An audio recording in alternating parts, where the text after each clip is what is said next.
तो मैं छोटी जहिया मैंने अगवा करके अगवा ना बहुत जुल्म हुआ। बिस्मिल्लाहिर्रहमानिर्रहीम, अस्सलाम वालेकुम। मैं हूं फयाज महमूद और आप देख रहे हैं फयाज महमूद यूट्यूब चैनल। नाज़रीन, गुज़िश्ता रोज़ आप लोगों में से कुछ दोस्तों ने कहा था कि जी टोबा टेक सिंह केस जो है जिसमें मारिया को कत्ल कर दिया गया था, उस केस की अपडेट जो है वो हमारे साथ शेयर कर दीजिए। तो आज के इस व्लॉग में हम उस पर भी बात करेंगे, लेकिन उसके अलावा भी एक टोबा टेक सिंह से ही पीर महल अरोती का इलाका है, वहाँ की एक बड़ी दर्दनाक खबर सामने आई है और बड़ी ही दर्दनाक वीडियो भी सामने आई है। जब वो आप अल्फाज सुनते हैं तो रोंगटे खड़े हो जाते हैं। एक बच्ची है जिसकी उम्र 13 बरस थी और वो 2008 में कश्मीर का इलाका चकोटी है, वहाँ से अगवा हो गई।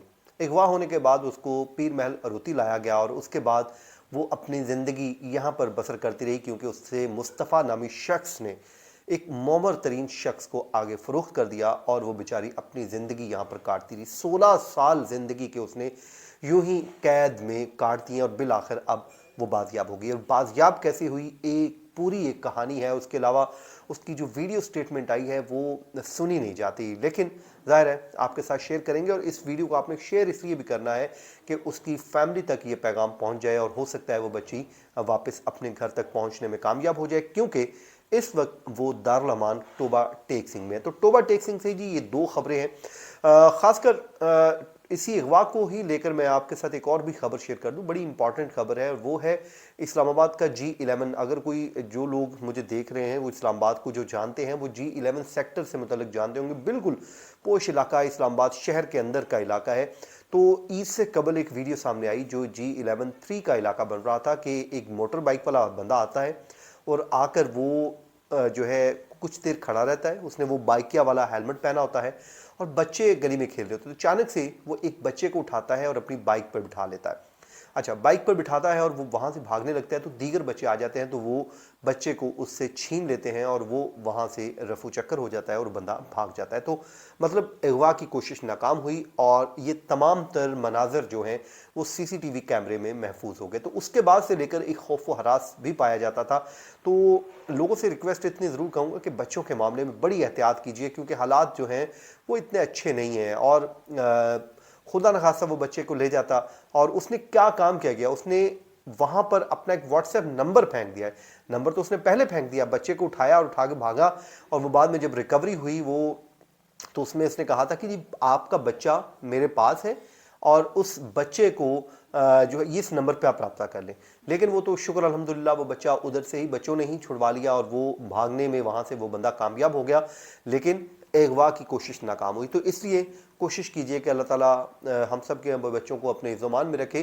कोशिश कीजिए कि अपने बच्चों की खुद हिफाजत कीजिए और उनके साथ खुद निकलिए और गली में मत निकलने दें। अगर पार्क में वो जाते हैं तो कोशिश करें कि आप कोई बड़ा शख्स उनके साथ हो ताकि वो खेलें और खेलने के बाद अपने घर में वापस लौट आए। अब आ जाइए हम बात कर लेते हैं जो आसिया है। आसिया का ताल्लुक जी कश्मीर, आज़ाद कश्मीर का इलाका चकोटी है, वहाँ से है और 2008 में ये बच्ची वहाँ से अगवा हो गई। अच्छा जी, वहाँ से ये अगवा होती है और अगवा होने के बाद इसको वहाँ से पंजाब टोबा टेक सिंह में मुंतकिल कर दिया जाता है और यहाँ पर मुस्तफ़ा नामी शख्स ने इस बच्ची को एक मोमर तरीन शख्स को फ़रोख्त कर दिया और उसने इसके साथ शादी कर ली और ये बच्ची उसके साथ रहती रही।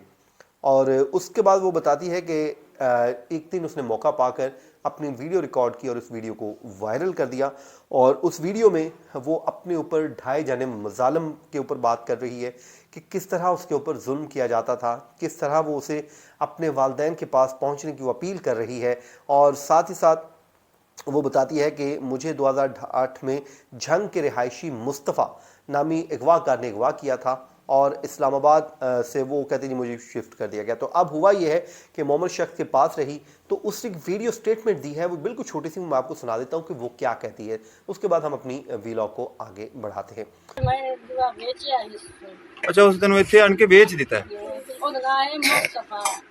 अच्छा जनाब, तो अब वो कहती है कि जी मुझे अगवा किया गया। तो जिसके बाद अब पुलिस ने, टोबा टेक सिंह की पुलिस ने, पीर महल की पुलिस ने जाकर उसको रिकवर किया। बच्ची को रिकवर करने के बाद उसको मजिस्ट्रेट के रूबरू पेश कर दिया और उसके बाद अब बच्ची दारुल अमान टोबा टेक सिंह में मुकीम है और फैमिली की तलाश जारी थी। लेकिन जिस वक्त मैं ये वीडियो बना रहा हूँ उसी वक्त ये खबर सामने आ रही है कि आसिया बीबी की जो फैमिली है, वर्सा है, उन तक ये जो है वीडियो पहुंची है और उन्होंने थाना चक शहजाद इस्लामाबाद पुलिस से राब्ता भी कर लिया है। तो शुक्र अल्हम्दुलिल्लाह, पुलिस के तर्जुमान ये कहते हैं कि जी राब्ता हो चुका है और उम्मीद है कि जल्द आसिया को इस्लामाबाद पुलिस के हवाले कर दिया जाएगा। फिर ज़ाहिर है पुलिस जो है एक ज़ाब्ते की कार्रवाई होगी, कानूनी कार्रवाई, जिसमें वो इस बात का तयन करेगी कि ये पेरेंट्स ही हैं, ये असल रिश्तेदार हैं, जो खूनी रिश्तेदार होंगे ज़ाहिर है उनके हवाले की जाएगी।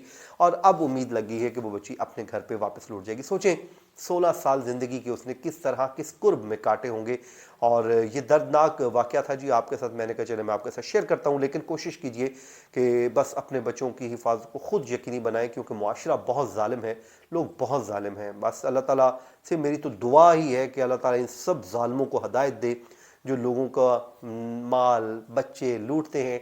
इन लोगों को, हराम खोरों को शर्म भी नहीं आती। तो बहरहाल जी, अब आ जाएं मारिया कत्ल केस की हम बात कर लेते हैं। देखें, आप लोग कुछ मुसलसल पूछ रहे हैं कि जी मारिया कत्ल केस की क्या अपडेट है। तो मारिया कत्ल केस में ईद से कबल जो डेवलपमेंट हुई थी, उसमें एक तो बाप और बेटा अब्दुस्तार और फैसल दोनों को ही बराबर का मुल्जिम करार दे दिया गया था पुलिस की जानिब से, और कहा था कि जी दोनों बराबर के मुल्जिम हैं। उसके अलावा सुमेरा और उसके शौहर शहबाज दोनों को जुडिशल रिमांड पर जेल भिजवा दिया गया था। इस वक्त चारों मुल्ज़िमान जेल में मौजूद हैं, जुडिशल रिमांड पर हैं, और अदालत ने इनका चालान जो है वो तलब कर लिया है, जिसमें कहा गया है कि जी हतमी चालान जमा करवाया जाए, जिस पे पुलिस ये कहती है कि अभी तक डीएनए रिपोर्ट्स और दीगर जो फ्रांसिक रिपोर्ट्स हैं वो जैसे ही वसूल हो जाएंगी, वो मुकम्मल मिलने के बाद हम चालान जो है मुकम्मल तौर पे अदालत में जमा करवा देंगे। और अब अगली हेयरिंग पे एक बार फिर मुल्ज़िमान को अदालत में पेश किया जाएगा, क्योंकि इनकी हाज़िरी होगी, वहाँ पर इनको लाया जाएगा। और पुलिस ये कहती है कि जी इनका डीएनए टेस्ट, फॉरेंसिक रिपोर्ट आने पर मुकम्मल चालान मुरतब करके अदालत में पेश कर देंगे, जिसके बाद फिर जो है जब चालान आ जाएगा तो फिर इनके ऊपर चार्ज फ्रेम किया जाएगा, फ़र्द जुर्म आयद की जाएगी, और फ़र्द जुर्म आयद करने के बाद मुल्ज़िमान के खिलाफ जितने भी गवाहान इकट्ठे किए होंगे उन गवाहान को इकट्ठा बुलाया जाएगा, और उसके बाद यूं जो है ट्रायल आगे बढ़ेगा। और हम तो उम्मीद ही करते हैं, क्योंकि अब इस केस में फैमिली जो है वो मुद्दई नहीं है, बल्कि पुलिस खुद मुद्दई है। तो होपफुली अब ये मुकदमा भी अपने मंतकी अंजाम तक पहुंचेगा और मुल्ज़िमान को करार वाकई सज़ा मिलेगी। और कोशिश ये होगी, देखिए इस केस में अपडेट ना देने की वजह वो जो मैंने शुरू में लिखा कि वो होता यही आमतौर पर, जिसका डर होता है कि यार ये केस डेड ना हो जाए, वो वही होता है कि अब मुल्ज़िमान क्योंकि जुडिशल रिमांड पर जेल चले गए, इसमें अपडेट आ नहीं रही, इन्वेस्टिगेशन कंप्लीट हो चुकी है। तो अब जब केस चलेगा तो हम आपके साथ शेयर करेंगे, लेकिन कोशिश मैं करूंगा कि जिस चीज़ का खौफ है कि ये केस कहीं दब ना जाए, तो आप लोग भी कोशिश कीजिए, इस केस को देखते रहिए, आगे शेयर करते रहिए, ताकि ये केस जो है वो जिंदा रहे और उसके बाद हम मुल्ज़िमान को सज़ा करवाने में कामयाब भी हों। तो ये था जी आज का हमारा वीलॉग। अपनी दुआओं में याद रखें। मुझे दीजिए इजाज़त। अल्लाह ने के बाद।